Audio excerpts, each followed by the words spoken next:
నాకు జున్ను తినాలనిపిస్తే పక్కనే ఉన్న గల్లీలోని అమ్మ దగ్గరికి వెళ్ళి జున్ను పాలు తీసుకొచ్చాడు మా బాబు. జున్ను పాలంటే నార్మల్ పాలు కాదు. ఇందులో ఇమ్యూనిటీకి కావాల్సిన అన్ని రకాల యాంటీబాడీస్ ఉండటంతో దీనిని చిన్నపిల్లల కోసం నేచర్స్ ఫస్ట్ వ్యాక్సినేషన్ అంటారు. ప్రోటీన్ ఎక్కువ, కాల్షియం ఎక్కువ, బాడీ రిపేర్, గ్రోత్ ఎక్కువగా జరుగుతాయి. అందుకే ఇది ప్రతి ఇంట్లో ప్రిఫర్ చేస్తారు. మీ ఇంట్లో ఎప్పుడైనా జున్ను పాలు చేశారా? ఆవు లేదా గేదె దూడను కన్నా మొదటి కొన్ని రోజుల్లో వచ్చే కొలెస్ట్రాల్ పాలు. దీనిని బెల్లం, యాలకులతో కలిపి రుచికరమైన మిల్క్ పుడ్డింగ్ జున్నుగడ్డలాగా చేస్తారు.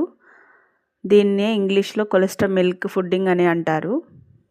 నేను దీనిలో 1/2 లీటర్ పాలని డైరెక్ట్ వేడి చేసుకొని షుగర్ యాడ్ చేసుకొని తిన్నాను. చాలా బాగుంది. ఇంకొక 1/2 లీటర్ పాలని బెల్లము, యాలకులు, మిరియాల పౌడర్ వేసుకొని ఆవిరి జున్ను అయితే తయారు చేసుకొని తిన్నాము. చాలా బాగా కుదిరింది. మీరు ఏ జున్ను అంటే ఇష్టపడతారు? కామెంట్ చేయండి.